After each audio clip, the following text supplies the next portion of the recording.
Bears who live near a ranch, and this is destined to be the first of 2 red-letter days for them when opportunity intends to knock, and how seldom the smartest people ever hear opportunity knocking. The Snookum Bears are pretty smart.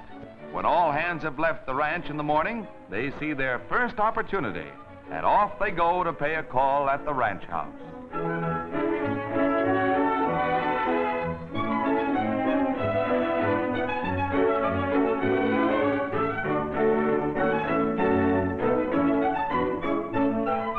Eddie Snookum is the oldest and wisest. He knows the ranch has valuable horses because he's heard the cowboys tell tall tales about winning races with one of them. Eddie has a tall tale also, and nobody doubts it, not even his friend.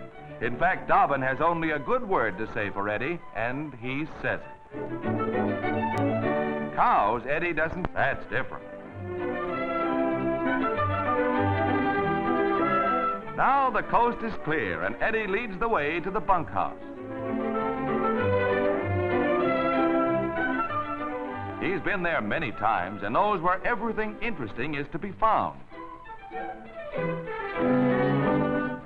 This isn't the first time they tried to taste the shaving lotion.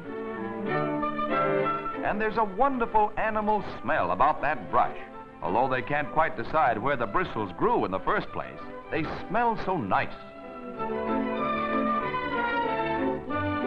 Here's something that really has taste appeal. It looks so good that some way must be found to get at it.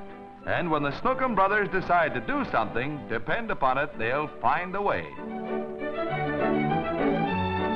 It's just a matter of getting it over to the edge of the dresser, and then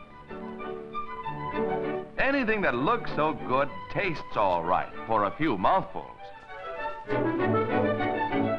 Eddie has tasted cold cream. He prefers the brush.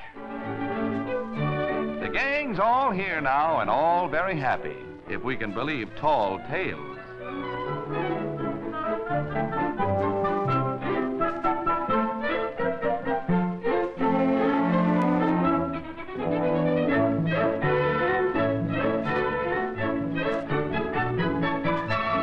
Hello, somebody's coming.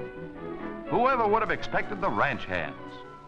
But it's later than they think, and time for hard-working man and beast to rest up for another day. It's very early morning when the Snookum Bears bestir themselves, and much too early for cowboys to be awake, unless, of course, the mischief makers decide otherwise. Eddie, for instance, he never can resist an opportunity to tease. What blissful peace! Now a little tickle with the whiskers. And that does it. So Eddie hides. Back to sleep. And Eddie grows bolder. Calls his pals, and they don't need a second invitation, which means that a sleeping man might just as well give up. Whereupon the Snookum Bears decide there is nothing to fear. This is a chance to behave like kittens that wouldn't think of doing anything mischievous. Almost angelic enough to sprout wings.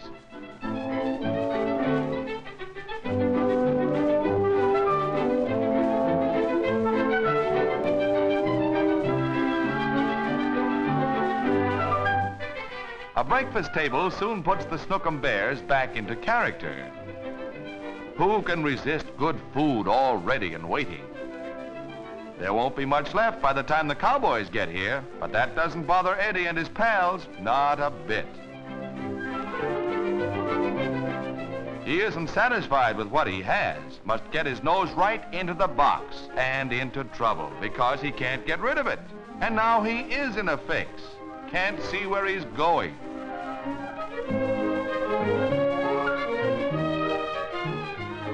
Here's a real pal, ready and willing to help. But Eddie's okay now. Now there will be trouble. 2 heads are not better than one. They're worse than one when impatience throws caution to the winds. Look out!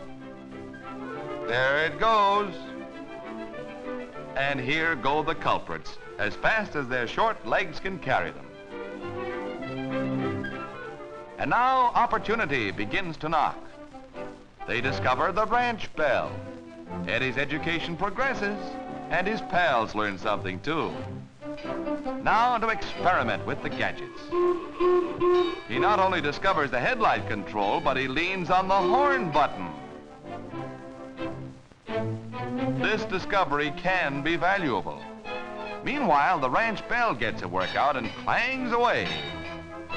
What with the horn and the auto and the ringing bell, they've discovered how to make plenty of noise. When evening comes again, they seek new quarters where there's the sweet smell of hay and all is quiet, except for a big cluck.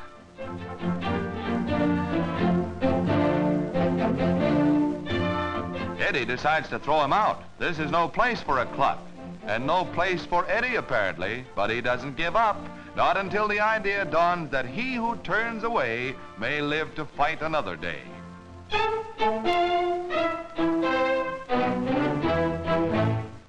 Chow call brings them on the run and marks the end of another perfect day.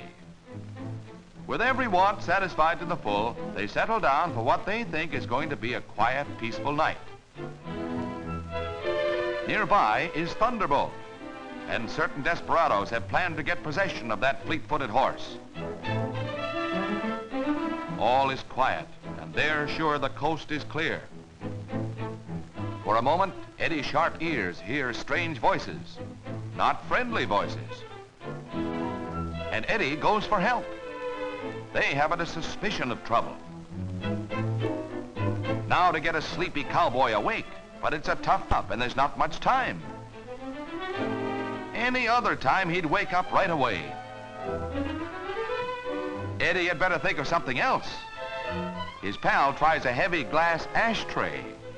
Meanwhile, Eddie remembers that auto horn and the bright headlights. His pal learns something, too. Finally, after all else fails,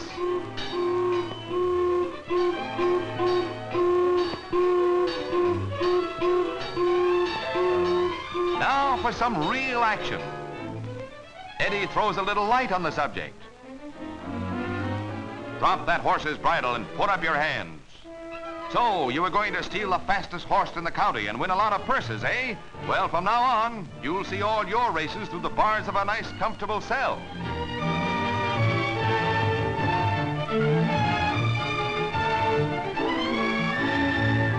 Eddie and his pals have a grandstand seat for a grand slam battle with plenty of punch. It's the end of a perfect day, or almost. The perfect part comes when their pal, the cowboy, tells them they are house guests from now on. So that's how the Snookum Bears heard Old Man Opportunity knocking and held on to him tight.